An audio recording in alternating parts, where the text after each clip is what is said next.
ಎಲ್ಲರಿಗೂ ಕೂಡ ನಮಸ್ಕಾರ. ನಾನು PN ರವೀಂದ್ರ, ಚಿಕ್ಕಬಳ್ಳಾಪುರ ಜಿಲ್ಲೆಯ ಜಿಲ್ಲಾಧಿಕಾರಿ. ನಾಳೆಯೂ ಕೂಡ ಶಾಲೆಗೆ ರಜೆ ಅಂತ ಹೇಳಿಬಿಟ್ಟು ಒಂದು ಸುಳ್ಳು ಸುದ್ದಿ ಹಬ್ಬಿದೆ. ಹಾಗಾಗಿ ನಾನು ಎಲ್ಲ ಸಾರ್ವಜನಿಕರಿಗೆ ಈ ಮೂಲಕ ತಿಳಿಯಪಡಿಸುವುದೇನೆಂದರೆ, ನಾಳೆ ಅಂದರೆ ದಿನಾಂಕ 4/12/2024 ಬುಧವಾರ ನಾಳೆ ಎಲ್ಲ ಶಾಲಾ ಕಾಲೇಜುಗಳು ಕಾರ್ಯವನ್ನು ನಿರ್ವಹಿಸ್ತಾ ಇದ್ದಾವೆ.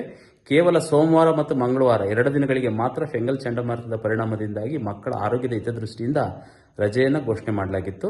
ನಾಳೆ ಅಂದರೆ ದಿನಾಂಕ 4/12/2024 ಯಾವುದೇ ರಜೆ ಯಾವುದೇ ಶಾಲಾ ಕಾಲೇಜುಗಳಿಗೆ ಘೋಷಣೆ ಮಾಡಿರೋದಿಲ್ಲ. ಹಾಗಾಗಿ ಎಲ್ಲ ವಿದ್ಯಾರ್ಥಿಗಳು ಮತ್ತು ಪೋಷಕರು ಮತ್ತು ಶಿಕ್ಷಕವೃಂದದವರು ನಾಳೆ ಶಾಲಾ ಕಾಲೇಜುಗಳು ಎಂದಿನಂತೆ ಕಾರ್ಯವನ್ನು ನಿರ್ವಹಿಸ್ತಾ ಇದ್ದಾವೆ.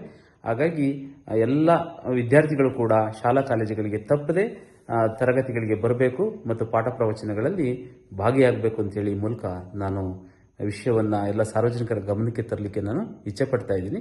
ಹಾಗಾಗಿ ಯಾವುದೇ ರಜೆಯನ್ನು ನಾಳೆ ಘೋಷಣೆ ಮಾಡಿರೋದಿಲ್ಲ ಎಂತಕ್ಕಂಥ ವಿಷಯವನ್ನು ಮತ್ತೊಮ್ಮೆ ತಮ್ಮ ಗಮನಕ್ಕೆ ತರಲಿಕ್ಕೆ ನಾನು ಇಚ್ಛೆ ಪಡ್ತಾ ಇದ್ದೀನಿ. ನಾಳೆ ಅಂದರೆ ದಿನಾಂಕ 4/12/2024 ಬುಧವಾರ ಎಂದಿನಂತೆ ಎಲ್ಲ ಶಾಲಾ ಕಾಲೇಜುಗಳು ಕೂಡ ನಡೀತವೆ. ಎಲ್ಲ ವಿದ್ಯಾರ್ಥಿಗಳು ತಪ್ಪದೆ ತರಗತಿಗಳಿಗೆ ಬನ್ನಿ, ಏನು ಪಾಠ ಪ್ರವಚನಗಳಲ್ಲಿ ತಾವು ತೊಡಗಿಸ್ಕೊಳ್ಬೇಕು ಅಂತ ಹೇಳ್ಬಿಟ್ಟು ತಮ್ಮನ್ನು ಕೋರ್ತಾ ಇದ್ದೀನಿ. ಎಲ್ರಿಗೂ ಕೂಡ ನಮಸ್ಕಾರ.